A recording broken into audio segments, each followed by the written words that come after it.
Ya lo tenemos al maestro Peralta. Ricardo, ¿cómo estás? Mi querido Enrique Lascano, siempre un gusto saludarte, muy querido amigo, como todos los martes a las 14, casi 15 horas de todas las semanas. Me da Contento gusto de saludarte a escucharte, ti, amigo. maestro. ¿Cómo vamos? Muchas gracias. Vamos muy bien y es momento de que hablemos de derecho constitucional, de las garantías que tenemos todos como mexicanos, mi querido Enrique, si tú me Venga, permites. abogado. Te escuchamos Muchas atentos. gracias. Pues, amigas, amigos, muy buenas tardes.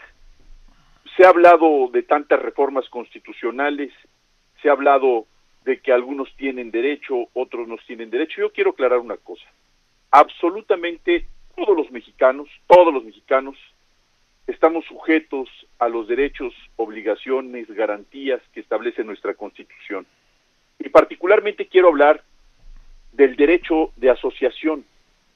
Este derecho de asociación que tiene una historia muy interesante, déjenme decirles, en 1820, como ustedes saben, existían lo que se denominaban los bandos de policía.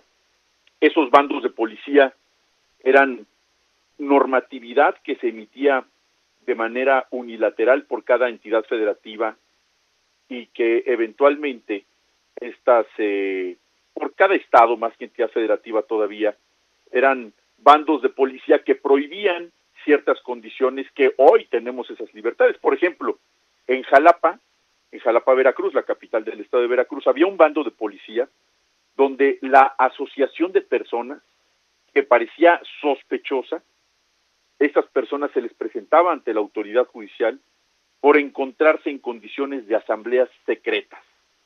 Así, en todo el país que hoy conocemos como México, había bandos de policía que limitaban la libertad de las personas para poderse asociar, para poderse reunir.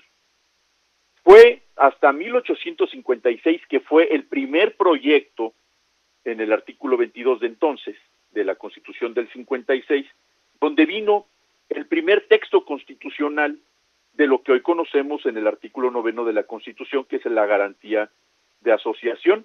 En aquel entonces, el artículo 22 de 1856 de esa Constitución previa a la que hoy conocemos, decía, a nadie se le puede coartar el derecho de asociarse o reunirse pacíficamente con cualquier objeto, pero solamente los ciudadanos de la República pueden hacerlo para tomar parte en asuntos políticos del país. Desde entonces existía esa restricción nacionalista, pero hay otra condición más interesante, que ese proyecto, que eventualmente, como ya señalo, se fue a la Constitución del 57, después a la de 1917, que es la que conocemos con miles de reformas, que finalmente se plasmó el antecedente de lo que hoy conocemos como el artículo 9 de la Constitución.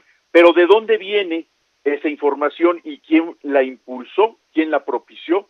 El entonces Partido Liberal Mexicano, que además se dejaba asociar y se dejaba sugerir por distintas asociaciones primordialmente de ideología comunista, es decir, ideologías que evidentemente tienen una trascendencia histórica en nuestro país y en varias partes del mundo, pero que finalmente ayudaban a que las personas pudieran vivir de sus libertades sin mayor restricción por parte de la autoridad. Nuestro artículo 9 constitucional garantiza en este momento el derecho de asociarnos, de reunirnos, y va íntimamente con la garantía de la libertad de expresión, la libertad de manifestación y, por supuesto, la libertad de tránsito. ¿Por qué estoy hablando de todo esto? Ustedes se preguntarán. Pues precisamente por lo que ha venido ocurriendo, la libertad que tenemos en un país democrático, en un país con paz social, sí, un país en ciertos lugares con inseguridad, pero en la Ciudad de México y en las principales ciudades de nuestro país vivimos con las garantías constitucionales que acabo de señalar, y tenemos como ejemplo la marcha que acaba de celebrarse el pasado domingo. Pero ¿qué condiciones han sido distintas en la historia de las marchas, de la libertad de estas expresiones?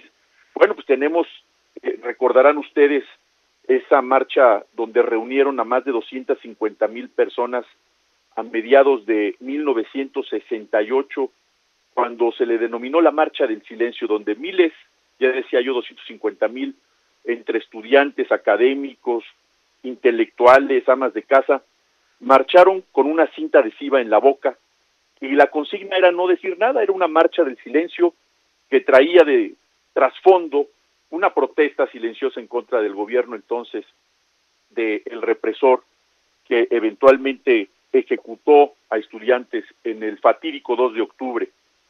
Esta condición histórica viene acompañada de otras más marchas que hemos sido testigos, millones de mexicanos, en su momento los sindicatos de ferrocarrileros, el histórico Sindicato Mexicano de Electricistas, de telefonistas, de petroleros, de obreros, de campesinos, las costureras del 85, en fin, cuántas movilizaciones populares se han expresado en nuestro país, y en efecto eran expresiones de los más oprimidos, de los más olvidados históricos del país. Hoy esta clase obrera, por lo menos en lo que va de este sexenio, ya no los hemos visto protestar. Habían sido ignorados por décadas antes de el 2018 y ya no toman las calles, ya no toman edificios públicos, ya no toman avenidas, instalaciones estratégicas, ya no abarrotan las plazas públicas de distintas partes de nuestro país. ¿Por qué? Porque hoy fueron escuchados. Hoy la visión del gobierno es priorizar precisamente la atención a los más necesitados. Ahora sale a marchar la clase privilegiada. Se está descubriendo por parte de muchos de ellos lo que significa caminar en una vía vehicular. Todos van vestidos ahora de camisas de lino rosa muy elegantes, de zapatos que se usan en el golf, de unos sombreros muy chic, es decir, ahora utilizan las mascadas de seda y las muestran en el Zócalo capitalino y en otras plazas públicas. Tienen derecho de marchar, qué bueno que marchen y que se expresen en favor de lo que quieran. Pero hoy podemos garantizar que el presidente Andrés Manuel López Obrador es un demócrata que está dejando un gran legado en favor de nuestro país y que este demócrata ha garantizado estos derechos constitucionales para todos los mexicanos. Qué paradoja tan absurda. Ahora la marcha de los privilegiados que salieron el día domingo son los que se expresan y los oprimidos del país, que somos la mayoría en esta gran nación, están cumpliendo sus expectativas que por décadas estaban enterradas, mi querido Enrique Lascano. Muchas gracias a todos por su atención y provecho que ya es hora de comer. Muchas gracias. Gracias, maestro. Ricardo Peralta, usted lo conoce. Pausa, regresamos.